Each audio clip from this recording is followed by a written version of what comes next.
رسول مبارک بیان فرمایی چې اصل مفلس قربان شمه همدغه کس دی.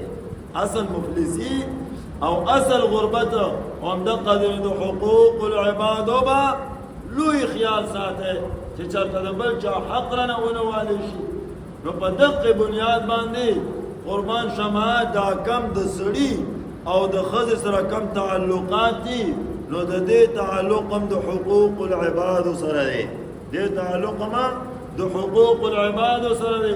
خیال به ساتي چې و حضرت صاحب چرته ظلم رانه د ښځې سره ونه شي، ولې کو ظلم درنه وشو الله جل جلاله بیا به د دې په باره کې تپوس کوي. نو قربان شم د دې به زیات خیال ساتي. او آخرت معامله ده، ته به وایې چې معاف به مې کې دا ښځه، بیا هلته و حضرت صاحب معاف کېدل قربان شمه نشته. ته بیا ډېره معافي غواړې و حضرت صاحب بیا به معاف کېږي نه. همدا ښځه بیا د ستا نیکیانې اخلي او خپلې عملنامې ته به یې ولي. نو لویه د وبال خبره ده. لویه د نکاح د حقوق العباد دا او بیا په دې کې د کم زنانو دا حقونه دي انتهایی اهم دي. قرآن شریف قیدی بیانې د خپلو احکاماتو دپاره. الله وی واقیموا الصلاة، مونځ قایم کې. د مونځ فرایض کم دي، واجبات کم دي، سنن کم دي، مستحبات کم دي. پس فاسدیږي دا موږ ته قرآن نه بیانوي. وا د الله پاک وایي چې روژه ونیسئ، همدغه رنګې حج وکړئ. بیا د حج تفصیلات قرآن موږ ته نه بیانوي. بیا رسول الله مبارک خپل عمل سره موږ او تاسو ته بیان کړی، په خپلو اقوالو سره موږ او تاسو ته بیان کړی دي. خدا واحد دا نکاح دا مسله ده چې د دې وړې وړې جزیم الله پاک په خپل قرآن کې قربان شمه څه کړي دي، دا بیان کړی دي. نو دې نه پته لګېږي چې د نکاح دا مسله دا یو اهمه مسله ده. نو حضرت صاحب ولې اهمه مسله ده؟ د انسان د تمدني زندګۍ دپاره د نکاح برابرېدل او ازدواجي تعلقات برابرېدل دا بنیاد دی. بنیاد ولې چې کله د ښځې او د خاوند سره خپل منځ کې تعلق برابر شو، نو د یو بل حقونه ادا کوي، تعلق پې برابر وي. چې تعلق یې برابر شو، لاندې د دوی بچي دي، هغه بچو باندې ښه تاثرات قایمېږي. و حضرت صاحب بیا معاشرې ته ووتل. نو چې بچي برابر شول نو معاشره څوک دی؟ خو د ستا بچې، زما بچې، پلنکې او د ډنګړې بچې، د دې نه معاشره جوړه ده. ټول هر یو شی برابر شو. او که چېرته دا ښځه او خاوند خپل منځ کې د یو بل حقوق نه ادا کوي، تعلقات به خراب شي. او چې د دوی تعلقات خراب شول نو بچو باندې غلط اثر وشو. هغه بچي معاشرې ته ووتل، معاشرې دپاره لاړ، ناسور جوړ شو. نو په دغه بنیاد باندې رسول الله مبارک د دې ډېر زیات تاکید کړی دی. او د ښځې او د خاوند تعلقاتو خرابولو دپاره شیطان ډېر لوی محنت کوي، لوی محنت. احیاء العلوم کې قربان شم امام غزالی رحمه الله او همدغه رنګې په مسلم شریف کې دا حدیث مبارک شته چې رسول الله مبارک بیان فرمایي چې د شیطان د پاره یو تخت په اوبو د پاسه پروت دی. بیا هغه ته د خپل شیطانان کشران ورځي، کارګزاري ورته اوري چې ما دا کار وکړو، دا د شیطانت کار مې وکړو، دا د شیطانت کار مې وکړو، خپل شیطانت ورته بیانوي. نو چې کله ورته یو کشر راشي او ورته ووایي چې و حضرت صاحب ما خو د ښځې او د خاوند په منځ کې جنګ پیدا کړ، تر دې پورې چې خبره لاړله طلاقو طرف ته، نو دا شیطان، دا ابلیس، د شیطانانو دا مشر، دا ورته راپاسي او د هغې کشر شیطان نه غېږه ورنه توکي، معانقه ورسره وکړي. او په بعض روایاتو کې راځي چې کم دا خپل تاج دی دا هغه ته په دې سر باندې ورکېږدي، ورته ووایي چې تا اصل زما نیابت وکړه او تا اصل د تورې کار وکړه چې قربان شمه د دوو کسانو په منځ کې د څه راوسته؟ مخالفت راوسته او خبره لاړله طلاقو طرف ته. نو پته ولګیا چې شیطان ورباندې دونه خوشحالېږي. چې په کوم شي باندې شیطان خوشحالېږي په هغې باندې الله او د الله پاک پیغمبر خفه کېږي. نو چې شیطان ورباندې دومره خوشحالي وکړله نو الله پاک ورباندې هم دومره قربان شمه څه کوي؟ خفګان ورباندې کوي.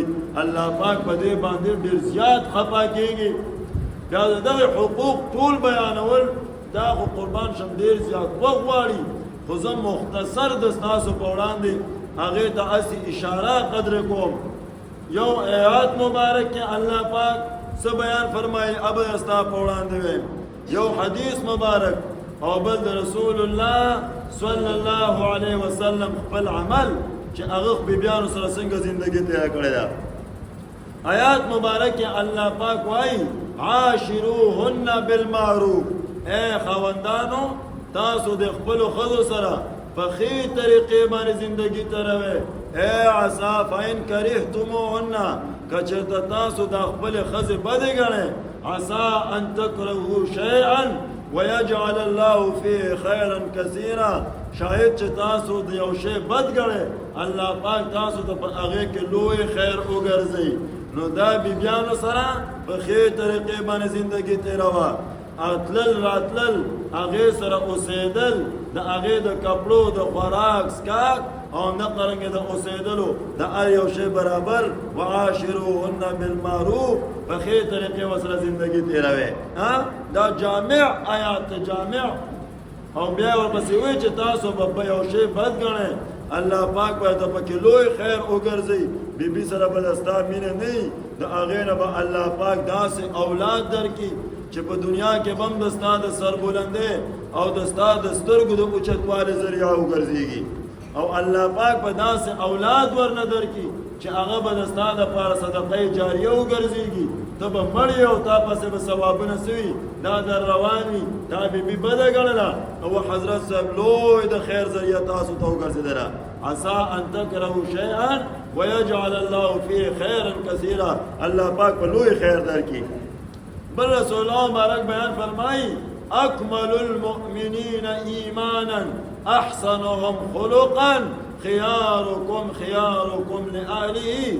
رسول الله مبارک بیان فرمایي په تاسو کې د ټولو نه کامل مؤمن هغه انسان دی چې د هغه اخلاق دا ښایسته وي. چې څومره د یو انسان اخلاق ښایسته وي نو دا کامل مؤمن دی کامل. و حضرت صاحب وجه دا ده چې اخلاق ښایسته وي نو هغه لاندې خلکو سره په ښو اخلاقو باندې ملاویږي. نو چې لاندې خلکو سره په ښو اخلاقو ملاویږي، کم چې د سره همسر دي نو هغه سره په طریق اولاد سره په ښو اخلاقو ملاویږي. دنه کمبره خلک دي نو هغوی به هم خیال ساتي. و الله پاک چې دی پیدا کړی دی نو چې دی د ضعیفانو خیال ساتي، د الله پاک د احکاماتو خیال به نه ساتي څه. نو په دغه بنیاد باندې رسول الله مبارک وایي چې ټولو کې کامل مؤمن هغه سړی دی چې د هغه اخلاق ګوره ښایسته وي. بیا ورپسې وایي خیارکم خیارکم لاهله، ستاسو کې د ټولو نه بهترین سړی هغه دی چې هغه خپل کور دپاره بهتر وي، ښځې بچو دپاره بهتر وي، کور کې بهترین اخلاق استعمالی. چې دې کور ته راشي نو بچي ورنه راتاو شي چې هله بابا راغی، ښځه ورنه راشي چې هله سړی مې راغی، نو دقسې اخلاق دې په کور کې استعمالی. دا نه چې دې کور ته راشي نو بچي ورنه چېرته سیټ ته وتښتېږي چې یا خدای پاکه بیا بلا راننوته، اوس په ویناګانې دا کوي. ښځه ورنه چېرته سیټ ته شي چې اوس به یا ورسره کوته کي، بیا به مې وایي یا به مې په سپلی باندې ولي. نو حضرت صاحب داسې اخلاق به زمونږ او د ستاسو خلک همداسې دي، بار به ډېر ښه اخلاق استعمالی، هر چا سره په جي جان سره ملاوېږه. او چې په کور ته څنګه دننه شي دا دې خپل غیرت پورې چې زه دومره غیرتي یم او دومره تکړه یم، بس په تندي باندې به یې 12 بجې شي. یار خو دې ورته شو زوی ته به وایي چې اخوا شه، ښځې ته به وایي اخوا شه، والو لوی غوبلې دا راتړلې. او بیا ښځې او بچي وایي چې یا خدایه پاکه چېرته د سیروزۍ جومات راولې و چېرته تبلیغیانو ځان سره چیلې له بوته دونه کور کې ورنه هغوی بیا تنګي. رسول الله مبارک بیان فرمایي خیارکم خیارکم لاهله، تاسو کې بهترین خلک هغه دي قربان شم چې هغه د اهل دپاره زیات بهتري. د رسول الله مبارک نه حبیبیانې دي چې دا کم تعلقات زمونږ او د ستاسو دي، دا تعلقات د هغه مو یا د بنو کور دا انتهایی سخت کوري. رسول الله مبارک نه حبیبیانې دي. بیبي عایشه وایي چې چېرته معامله خبره دې ته نه ده تللې چې رسول الله مبارک چاله سپېړه ورکړي، دې ته ویل کېږي اخلاق. ډاکټر عبدالحی عارفي رحمه الله د تانوي بابا مرید دی، هغه ښځه وایي چې ما د سره 55 سال قربان شم په یو کور کې تیر کړی دي او په دې 55 سالو کې وال او کنځلې کول دا خو ډېره لرې خبره ده چېرته پترخې لهجه باندې ما ته وایي خبره هم نه ده کړې دې ته ویل کېږي اخلاق بوډا به راشي ته به ژاړي ښځه مې خیال نه ساتي بچي مې خیال نه ساتي و حضرت صاحب تم د چا خیال ساته که نه په تا باندې هم حقوق شته ته حقوق ادا کوه په بهترینه لهجه کې په بهترینو الفاظو کې په بهترین تندي باندې وکور کې خلکو سره ملاویږه انشاءالله خلک د پردو مشرانو قدر کوي د ستا قدر به اخر ولې نه کوي خو حضرت صاحب دې خبرو لحاظ به ساتي رسول الله مبارک په ډېر زیات خیال قربان شمه څه کوو د خپلو بیبیانو دا ساته چې چېرته خبره والو ته نه ده تلې اصل کرامت همدغه دی چې حضرت صاحب یو ورځ تیرول داسې آسان یو کال تیرول آسان بیا 55 سال زندگی تیرول موږ وایو کرامت دې ته وایي چې انسان والوته یا یو انسان په دریاب باندې ورګډ شو هم کرامت دی خو اصل کرامت قربان شما همدا دی چې حضرت صاحب انسان نه خلاف شریعت د شریعت خلاف ورنه یو کار دومره وخت ورنه ونشو نو قربان شما دا اصل کرامت دا همدغه دی بل به حضرت صاحب چې انسان وایي چې زه د خپلې ښځې حقوق ادا کړم دې دپاره یو نسخه نو یو نسخه به ځان سره دا یاده وساتئ چې د الله پاک به حاضر ناظر ګڼئ په هر کار کې به وایي چې ما الله ویني زه په چا باندې ظلم کوم ما الله ویني غلا کوم ما الله ویني و حضرت صاحب په هر حالاتو کې به الله پاک به ځان ته مستحضر کې نو قربان شم چې ته دا وایي چې ما الله ویني دا هغه درجه د استحسان ده چې جبرائیل علیه السلام د انسان په شکل راغی او رسول الله مبارک نه مختلف قسمه تپوسونه وکړل بیا یې ورته وویل چې مل احسان یا رسول الله احسان څه شی دی رسول الله مبارک ورته بیان فرمایي ان تعبد ربک کانک تراه فان لم تکن تراه فانه یراک د الله داسې عبادت وکړه گویا که چې ته وایې چې زه الله وینم او که دا نشي راوستی دومره راوله چې ما الله ویني نو دې ته احسان ویل کېږي په هره خبره کې الله پاک ځان ته مستحضروه چې ما الله ویني ما الله ویني نو بیا به حضرت صاحب د ښځې هم خیال ساتي ولې د ښځې د حقوقو الله پاک ویلي دي چې دې خیال ساتي نو دا خبره به ځان سره یاده ساتي چې الله پاک ما ویني الله پاک ما ویني نو د الله مخالفت به بیا نه کوي بل دا چې دا تا سره کومه بیبي د ستا په کور کې ناسته ده دا سوچ کوه چې دا هم د چا لور ده دا هم د چا خور ده دا هم د چا قربان شمه ترور ده نو په دقسې انداز باندې چې ته سوچ کوې نو دا سوچ کوه چې دا زما خور ده که زما خور سره څوک بد سلوک کوي ته به برداشت کړې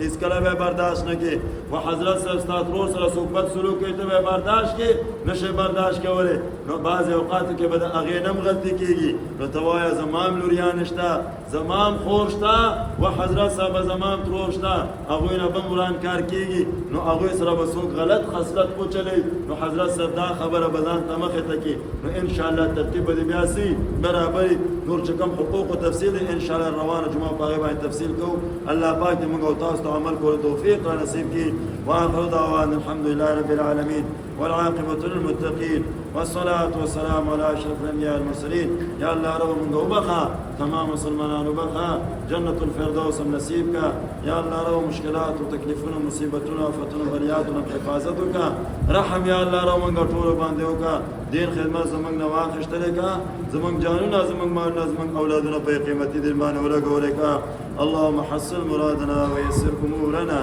بجاه حبيبك ونبيك محمد صلى الله عليه وسلم